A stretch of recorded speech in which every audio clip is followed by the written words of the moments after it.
India news में आपका स्वागत है। आपके साथ हूं मैं राजीव शर्मा। लगातार किसानों के मुद्दे पर देश में गर्मा गर्मी है। आज भी कांग्रेस की महासचिव प्रियंका देहरादून गई और वहां से सहारनपुर पहुंची महापंचायत में शामिल होने के लिए। तो बहस करेंगे, लेकिन उससे पहले इस वक्त की बड़ी खबर यह है कि कुछ देर में लोकसभा में प्रधानमंत्री नरेंद्र मोदी राष्ट्रपति के अभिभाषण पर धन्यवाद प्रस्ताव पर जवाब देने वाले हैं। प्रधानमंत्री आखिर क्या कहने वाले हैं, इस पर देश की नजरें लगी हुई हैं। तमाम मुद्दे हैं देश से जुड़े हुए और इन सब में सबसे अहम, सबसे मुखर मुद्दा वो जिस पर देश में किसान भी आंदोलन कर रहे हैं, किसानों से जुड़ा हुआ। प्रधानमंत्री क्या कुछ बोलने जा रहे हैं, किन बातों पर प्रधानमंत्री जोर देंगे, देश की सीमाओं की रक्षा पर कितनी बात करेंगे, देश की वर्तमान स्थिति पर क्या कुछ कहेंगे प्रधानमंत्री। और प्रधानमंत्री ने 3 दिन पहले जिस तरह से आंदोलन को लेकर कुछ लोगों पर निशाना साधा और उन्हें आंदोलन जीवी करार दिया था, क्या प्रधानमंत्री अपनी उस बात को अब आगे बढ़ाएंगे और भी तमाम बातें इस आंदोलन से जुड़ी हुई सामने रखेंगे, जिस पर लगातार विपक्षी दल सरकार के ऊपर हमलावर हैं। तो प्रधानमंत्री का संबोधन अब से कुछ देर में लोकसभा में होने वाला है और प्रधानमंत्री इस दौरान जो जिस बात पर जोर देंगे ये तय है कि उस पर नजरें न केवल देश की हैं, विपक्षी दलों की भी हैं और उनकी भी जो इस वक्त पार्लियामेंट में तमाम माननीय सदस्य मौजूद हैं उनकी भी, कि प्रधानमंत्री आखिर क्या ऐसा कहने वाले हैं। राष्ट्रपति के अभिभाषण पर धन्यवाद प्रस्ताव के दौरान क्या कहने वाले हैं प्रधानमंत्री, उसका जवाब में क्या कुछ बातें प्रधानमंत्री देश से जुड़ी हुई सामने रखने वाले हैं। इंतजार इसी बात का है कि प्रधानमंत्री नरेंद्र मोदी अपनी सरकार के द्वारा लाए हुए इन तमाम कानून, कृषि कानूनों को जिनका विरोध किया जा रहा है, उसके समर्थन में क्या कुछ बोलेंगे। प्रधानमंत्री लगातार ये बात कहते रहे हैं कि इन्हीं कानूनों के चलते किसानों का भला होने वाला है। वहीं किसानों की महापंचायत में शामिल होने के लिए कांग्रेस महासचिव प्रियंका आज सहारनपुर पहुंची। नाम किसान का है लेकिन दौरा सियासी है। उत्तर प्रदेश में साल 2022 में चुनाव होने हैं और कांग्रेस उत्तर प्रदेश में अपनी जमीन तलाश रही है। इसके बाद सवाल ये उठ रहे हैं कि उत्तर प्रदेश में 2022 में चुनाव होने हैं, क्या इसीलिए कांग्रेस उत्तर प्रदेश में किसान आंदोलन को मजबूत करने में लग गई है। प्रियंका के सहारनपुर दौरे की 2 तस्वीरें हम आपको दिखा रहे हैं। देहरादून से वो सहारनपुर पहुंची। सबसे पहले मां शाकंभरी देवी के दर्शन करने के लिए पहुंची और उसके बाद महापंचायत में शामिल होने के लिए पहुंची, जहां उन्होंने एक बार फिर से केंद्र सरकार पर हमला बोला। ये 2 तस्वीरें आप देख रही हैं। शाकंभरी देवी के दर्शन किए, दरगाह भी पहुंची और दरगाह पहुंचकर वहां भी उन्होंने माथा टेका। कांग्रेस को पुनर्जीवन देने की तैयारी में उत्तर प्रदेश में एक लंबे अरसे से उत्तर प्रदेश में कांग्रेस हाशिए से भी बाहर रही है और कांग्रेस महासचिव प्रियंका की ये कोशिश है कि वो इस दौरे के चलते और वर्तमान दौर में जिस तरह से आंदोलन चल रहा है किसानों का, उसके चलते वो अपनी जमीन तलाश सकें। तो सवाल यहां पर यह है कि क्या किसान आंदोलन अब सियासी होता जा रहा है, क्या सियासी दल किसान आंदोलन में घुसपैठ कर चुके हैं, क्योंकि यह पहली बार नहीं है जब किसानों के मंच पर नेताओं को देखा गया हो। इससे पहले शिवसेना के सांसद संजय राउत गाजीपुर बॉर्डर पहुंचे थे। यहां वो राकेश टिकैत से मिले और किसान आंदोलन को अपना समर्थन दिया। इसके अलावा अकाली दल से सुखबीर बादल भी गाजीपुर पहुंचे, राकेश टिकैत से मुलाकात की, गले भी लगे। जयंत चौधरी भी राकेश टिकैत से मिलने के लिए गाजीपुर पहुंचे थे। वहीं दिल्ली के डिप्टी सीएम मनीष सिसोदिया भी अपनी पार्टी के नेताओं के साथ गाजीपुर बॉर्डर पहुंचे और किसानों से मुलाकात की। एक वक्त लगातार जब संयुक्त किसान मोर्चा इस बात पर जोर देता रहा था कि उनके मंच पर किसी भी राजनीतिक दल, किसी भी राजनीतिक विचारधारा के लिए कोई जगह नहीं है, वहीं 26 जनवरी की हिंसा के बाद अचानक इस किसान आंदोलन ने करवट ली। लगातार कई दौर की बातचीत के बाद भी जब कोई हल नहीं निकला तो उस हिंसा के बाद किसान आंदोलन ने अपने रुख को राजनीतिक जामा भी पहनाना शुरू कर दिया। और इस वक्त कांग्रेस महासचिव प्रियंका क्या कुछ कह रही हैं, आइए सुन लेते हैं। लेकिन वो नहीं आए, उल्टा संसद में खड़े होकर उन्होंने मजाक उड़ाया। उनके मंत्रियों ने अब शब्द बोले, जो 215 किसान शहीद हुए उनका आदर नहीं किया, उनका अपमान किया। लेकिन जो इस देश को बेच डालता है, जो हवाई अड्डे, railway, LIC, BSNL, MTNL, BPCL, air India, NTPC, BHEL, SAIL, ONGC को बेच डालता है, इससे आप क्या उम्मीद रख रहे हैं? क्या उम्मीद रख रहे हैं? मैं आज यहाँ आई हूँ आपको बताने कि कांग्रेस पार्टी और मैं और कांग्रेस की एक एक नेता आपके साथ खड़े हैं। आपके साथ इस आंदोलन में हम खड़े हैं। हमारी शक्ति आपकी शक्ति है, लेकिन मैं ये भी बताने आई हूँ बहनों और भाइयों, जाग जाइए। जिससे आप उम्मीद रख रहे हैं वो आपके लिए कुछ नहीं करेंगे। आपने इनका राज देख लिया, सब कुछ देख लिया, अब समझदार बन जाइए। समझ लीजिए कि सच्चाई क्या है। जब ये आपसे बड़े बड़े वादे करते हैं तो समझ जाइए कि ये वादे खोखले हैं, ये शब्द खोखले हैं। इन्होंने अपने बड़े बड़े खरबपति मित्रों के लिए सब कुछ किया है, उनके लिए सारे दरवाजे खोल दिए। जब लॉकडाउन हुआ, कोरोना महामारी आई, उस समय कहां थे? कहां थे ये खरबपति मित्र? जब तमाम लोग इन्हीं सड़कों पे, इन्हीं हाईवे पे पैदल चल के गांव की तरफ रवाना हुए, तो कहां थी ये सरकार? क्या सुविधा बनाई? किस तरह से मदद की आपकी? जिन लोगों के लिए ये काम करते हैं वो लोग आपकी परवाह नहीं करते, ये खुद आपके लिए परवाह नहीं करते। अब समझ जाने की बात है, समय आ गया है, आप जागे, पीछे मत हटिए। आपने आंदोलन शुरू किया है, ये आपके अस्तित्व का आंदोलन है, ये आपकी जमीन का आंदोलन है। एक भी कदम पीछे मत हटिए, हम आपके साथ खड़े हैं, आपके साथ लड़ेंगे। जब तक ये कानून रद्द नहीं होंगे तब तक हम पीछे नहीं हटेंगे। आपको मालूम है कि कांग्रेस की सरकार के समय आपके लिए क्या क्या किया गया था।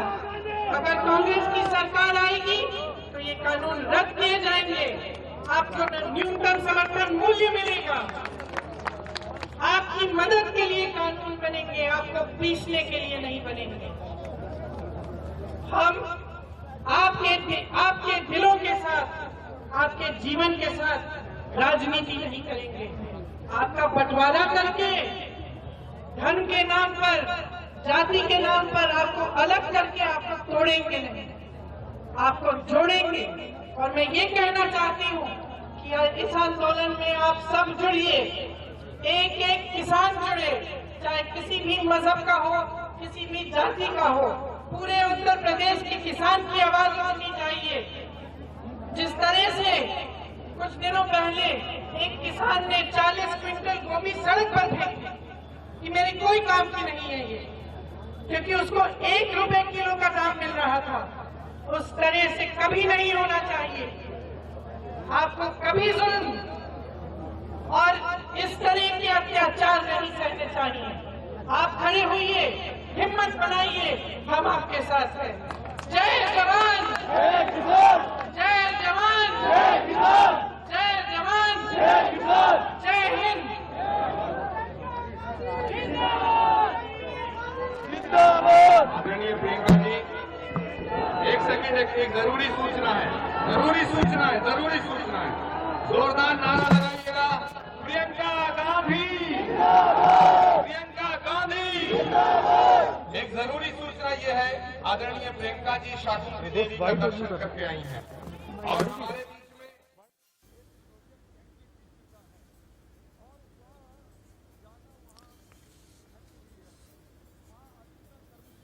तो कांग्रेस महासचिव प्रियंका सहारनपुर में किसानों के समर्थन में बात करते हुए कांग्रेस की शक्ति किसानों के साथ है और अगर कांग्रेस सरकार में आती है तो इन कानूनों को कांग्रेस रद्द कर देगी, एमएसपी बहाल करेगी और तमाम बातें उन्होंने कही हैं। इस सब में हमारे साथ दो खास मेहमान इस वक्त जुड़ गए हैं। हमारे साथ अनुज अत्रे साहब कांग्रेस से जुड़ गए हैं और हमारे साथ बीकेयू भानु से इस वक्त भानु प्रताप सिंह जी इस वक्त जुड़ गए हैं।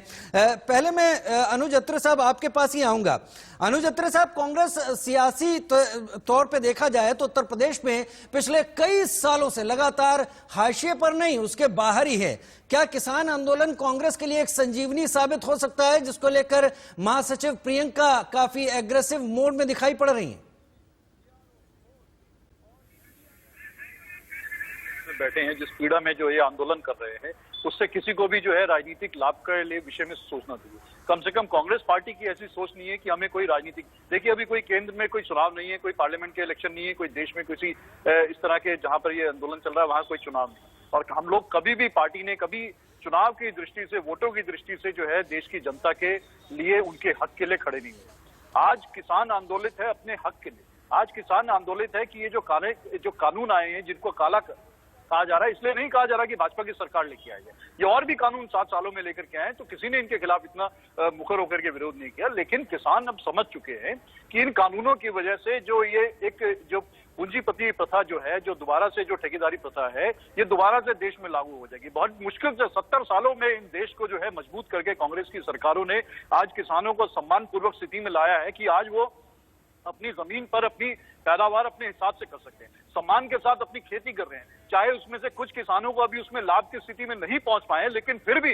वो इतने तो कम से कम संतुष्ट हैं कि जो ये अब नए कानून लाने जा रहे हैं कि वो बिल्कुल उसको स्वीकार नहीं कर रहे हैं। वो सरकार से बार बार विनम्रता से जो है शांतिपूर्वक तरीके से बैठ करके मांग कर रहे हैं। लेकिन ऐसा तो पहले कभी नहीं हुआ, किसी आंदोलन में नहीं हुआ कि जिस तरह से किसानों के साथ जब इनसे वोट चाहिए था तो ये उनके लिए अन्नदाता थे, आज इनसे वोट नहीं चाहिए तो चुनाव नहीं है तो ये सरकार ये सोच रही है कि जब तक चुनाव आएंगे तब तक किसान भूल जाएगा। फिलहाल तो अपने जो मित्रों को, पूंजीपति मित्रों को, उसको जो 25 लाख करोड़ रुपए की जो कृषि व्यवसाय है उसमें भी उनको उतार दे। एक कॉर्पोरेट कल्चर जो है एग्रीकल्चर का जो ला करके देश के सामने पेश कर दें, वो किसान उसी को स्वीकार नहीं कर रहा है। लेकिन बार बार उसको, जब से ये किसान बैठे हैं, लगभग 3 महीने होने जा रहे हैं, ये इनको कमजोर करने, इनको तोड़ने के लिए नित नए प्रयास किए गए हैं भारतीय जनता पार्टी के द्वारा। शुरू में इनको आतंकवादी बोल दिया गया, खालिस्तानी का बार बार इनको पर तमगा लगाया जाता है, टुकड़े टुकड़े गैंग से कहीं इनको जोड़ दिया जाता है, कहीं इनको जो है पाकिस्तानी और चाइना से इनको जोड़ दिया जाता है। और देखिए किस तरह से देश की किसी लोकतंत्र में, देश के किसी भी जहां पर लोकतंत्र है, इस तरह से आंतरिक मामलों में, आंतरिक आंदोलनों को कुचलने के लिए नहीं किया जाता। जो तस्वीरें अभी हमने देखी हैं, जिस तरह से बॉर्डर पर, सड़कों पर जो है कटीले तार, कील गाड़ दी गई है, बड़ी बड़ी जेसीबी मशीनें लगा दी गई हैं कि किसान कहीं 2 कदम आगे ना बढ़ जाए। तो आपको अपने देश के नागरिकों पे, अपने देश के किसानों पर इतना अविश्वास हो गया आज इस सरकार को। इस अविश्वास में कैसे सत्ता और जनता के बीच में जो संबंध स्थापित हो पाएगा, सरकार ये सोचने का विषय है। ठीक है, आज सोचने का विषय है और कांग्रेस तो इसमें कतई राजनीति नहीं कर रही, लेकिन गलत भी नहीं है। राजनीतिक दल तो राजनीति करेंगे ही करेंगे। अगर राजनीतिक दल मुद्दों को लेकर राजनीति नहीं करेंगे तो फिर बात बनेगी कहां से राजनीतिक दलों के लिए। आने वाले 2022 में उत्तर प्रदेश के चुनाव की भी आहट है और कहीं इस बात को लेकर भी कांग्रेस अपनी खोई जमीन तलाश करने के लिए इस आंदोलन के सहारे आगे बढ़ने की कोशिश कर रही है। खैर, नेहा जोशी मेरे साथ बीजेपी से इस वक्त जुड़ गई है, अतुल अंजान जाना माना चेहरा है सीपीआई हमारे साथ इस वक्त जुड़ गए हैं, लेकिन बीकेयू भानु से हमारे साथ भानु प्रताप सिंह काफी देर से जुड़े हुए हैं। भानु प्रताप सिंह जी, जो कुछ भी फिलहाल इस दौर में इतने लंबे अंतराल के बाद किसान आंदोलन को लेकर अब तक चल रहा है और आप भी उसको देख समझ रहे हैं, अब कांग्रेस की महासचिव सहारनपुर पहुंचती हैं और कहती हैं कि कांग्रेस की जो शक्ति है वो अब किसानों की शक्ति है, कांग्रेस सरकार में आई तो इन कानूनों को रद्द कर देगी, कांग्रेस एमएसपी बहाल कर देगी, तमाम बातें। क्या इसे सिर्फ सियासी यात्रा कहा जाए या फिर कांग्रेस इस मुद्दे को लेकर बहुत ज्यादा गंभीर आपको दिखती है? ऐसा है ना, थोड़ा सा समय दे देना मुझे जी, क्योंकि मैं किसान हूं इसलिए बहुत कम समय दिया जाता है। लीजिए, आप लीजिए, बोलें। हाँ, कांग्रेस सत्ता में आई और केंद्र में भी आ गई तो हो सकता है जो रहा बचा पैसा हो उसको स्विस बैंक में भिजवा दे। ठीक है, मैं किसी भाजपा का या किसी का हितैषी नहीं हूं, लेकिन जो कांग्रेस ने कुकर्म किए इन किसानों के साथ, हम 11 में 1 मार्च 11 को चले थे, इलाहाबाद से जंतर मंतर तक आए थे और हमारे पूज्यनीय रमेश बाबा ने हमारे मांग रखवाई थी, ब्रज का सहयोग करो, देश को बचाओ, किसान को बचाओ, गंगा को बचाओ, यमुना को बचाओ। कांग्रेस की सरकार केंद्र में थी, कांग्रेस की सरकार हरियाणा में थी और यमुना को हथनी कुंड बैराज पर रोक लिया जाता था और 140 किलोमीटर यमुना सूख जाती थी। तब ओखला और जो ओखला से पहले जो बांध पड़ता था, उस बांध के बीच में 22 नाले मलबूसे पड़ते थे, वो ब्रज में होकर आगरा होकर त्रिवेणी भी जाते थे। न तो वो काम किया इन्होंने। दूसरी, ये तारीफ कर रहे कि हम कुछ करते नहीं। मैं चौधरी महेंद्र सिंह टिकैत, माननीय टिकैत बाबा के साथ प्रदेश अध्यक्ष था, तब नरसिंह राव प्रधानमंत्री थे। हमने किसानों की समस्याओं को लेकर लाल किले पर धरना दिया था और लाल किले पे अब तो हो गए 3 महीना हो रहे हैं। तब 1 महीने बाद 31वें दिन वो लठ पड़वाया था कांग्रेस ने, यानी नरसिंह राव ने, और हमारे 85 टेंट थे बड़े बड़े, लाल किले के ऊपर से आग के गोले मार मार के सब जलवा दिए थे। और वो लठ पड़ा था कि गिरफ्तार करके टिकैत साहब ने कह दिया मुझसे कि तू चला जा और दोबारा भीड़ लाना, नहीं तो ये ऐसी तैसी कर देंगे। और टिकैत साहब को और उनके साथियों को गिरफ्तार करके तिहाड़ जेल में भेजा था। तिहाड़ जेल में भेजा था नरसिंह राव ने। किनको? चौधरी महेंद्र सिंह टिकैत को। और 11 में 13 में ये प्रियंका भी थी, राहुल भी थे, सोनिया भी थी, मनमोहन सिंह थे। क्यों नहीं मानी थी बात? क्यों नहीं किसान आयोग का गठन किया था? ठीक है, इसलिए ये देखो, ये कुछ नहीं कर पाएंगे और न इनका इससे कोई भला होने वाला। ठीक है। अनुज अत्रे साहब सुन रहे होंगे आप, आपके पास आऊंगा। अभी आपने काफी कुछ कसीदे कढ़े कि कांग्रेस क्या कर रही है, कांग्रेस किस तरीके से नजदीक है। भानु प्रताप सिंह जी ने आपकी तमाम बातें आंकड़ों के साथ सामने रख दी कि क्या कुछ लाल किले के सामने हुआ था। खैर, इस पर मैं बाद में आऊंगा। नेहा जोशी भी मेरे साथ जुड़ी हुई है। नेहा बीजेपी से हैं, अतुल अंजान साहब भी मेरे साथ जुड़े हुए हैं। नेहा जी, लगातार आंदोलन को चलते हुए 77वां दिन, गतिरोध टूटने का नाम नहीं ले रहा है। कोई जन आंदोलन अंतहीन तो हो नहीं सकता, लेकिन फिर इस दौर में अगर कांग्रेस की महासचिव प्रियंका वहां पहुंची हैं सहारनपुर में और वो कहती हैं कि किसानों की शक्ति के साथ कांग्रेस की शक्ति है, सरकार अगर कांग्रेस की आती है तो इन तीनों कानूनों को खारिज कर दिया जाएगा, क्या ऐसा नहीं लग रहा कि अब हठधर्मिता सरकार की तरफ से भी दिख रही है?